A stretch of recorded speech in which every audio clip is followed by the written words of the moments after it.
I'm Gregory Dwayne Miller. I'm from Prestonsburg, Kentucky. My wife and I bought this home and making it our forever home, but we had to have a garage. So, not knowing anything about metal buildings, I started doing my research. And after talking with several companies that I found online on Facebook, believe it or not, I talked with several of them, and I decided to go with Mammoth Metal Structures, and Josh Suarez was the person that I got in contact with. So I let Josh know what my needs were and what I wanted to do, and he was able to set up exactly what I want. Sent me color swatches of tins so I could pick out the colors I wanted so we could try to match up with the house, kind of, to make it kind of flow good.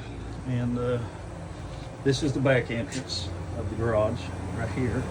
It's also got a side entrance in addition to the two front doors. You step away from the building here. Let's see. This is a side view from the road of the building. I went with a 30 by 30 because that was about the size I need.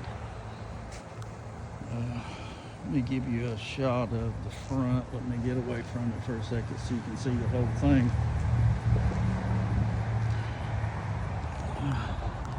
It's got about a 20 by 30 foot driveway.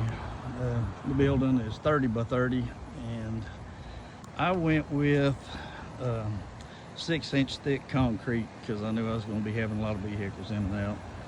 I had fiber and rebar put in the concrete. I had the wainscoting because I think that's a pretty nice touch to go with the building. And we decided not to go with the regular roll-up doors, and of course the wife picked out the Williamsport glass at the top of the doors, but we knew we was going to have electricity in here and do some finishing on it. Now, about 30 days, I believe, after I sent Josh the picture of the concrete finished, gave it time to cure, then they showed up with the building.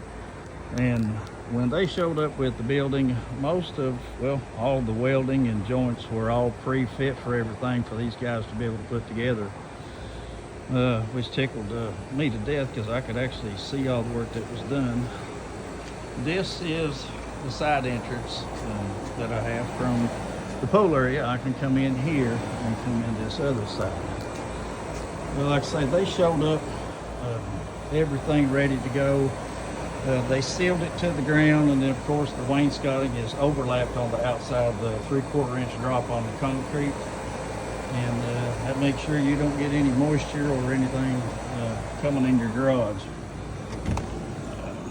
I'll give you an idea of how I finished my 30 by 30 inside. Here's the garage door controllers. When you first walk in the door, you come around. This are the overhead doors. One of the good things about the overhead doors that they installed is that they actually have cameras on them, so I'm able to monitor my garage from cameras on these lifts. But anyway, back to the building. I decided to finish mine in tin on the inside. It's a very clean look. And not to mention it's maintenance free, other than maybe brushing it off once every couple of years. But this really meets my needs. I had a wall air conditioner. I'm planning on later putting in a mini split.